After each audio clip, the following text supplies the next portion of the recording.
అది చాలదన్నట్టు ఇవాళ అందరి ముందు వాళ్ళ నాన్నగారు మహేష్ గారిని ఎన్ని మాటలన్నారో చూసావు కదా.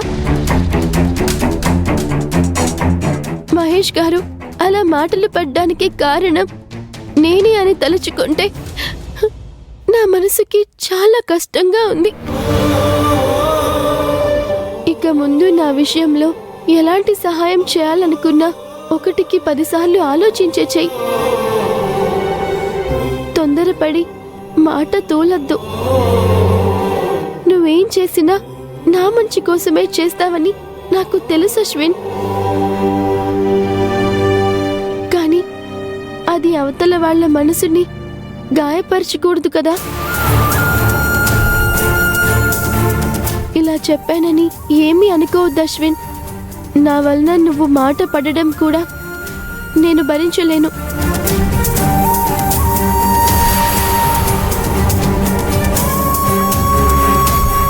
ఏమైందిరా?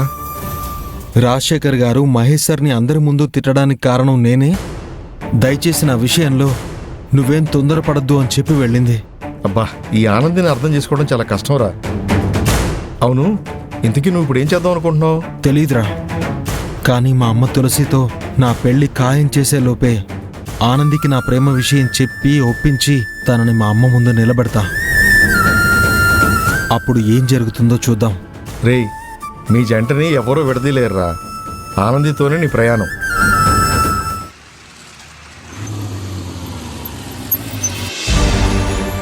దిగానంది, పద.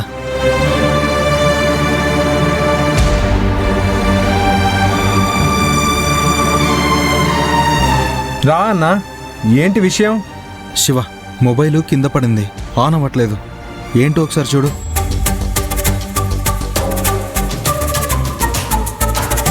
అన్నా, డిస్ప్లే పగిలిందన్నా. లోపల మదర్ బోర్డ్ కూడా చెక్ చేయాలి. నేను మొత్తం రెడీ చేసి నీకు కాల్ చేస్తాను, అప్పుడొచ్చి తీసుకో. రేపటికల్లా రిపేర్ చేసి ఇవ్వండి అన్నా. తీసుకొచ్చింది అశ్విన్ అన్న కాబట్టి త్వరగానే రిపేర్ చేసి ఇస్తానమ్మా.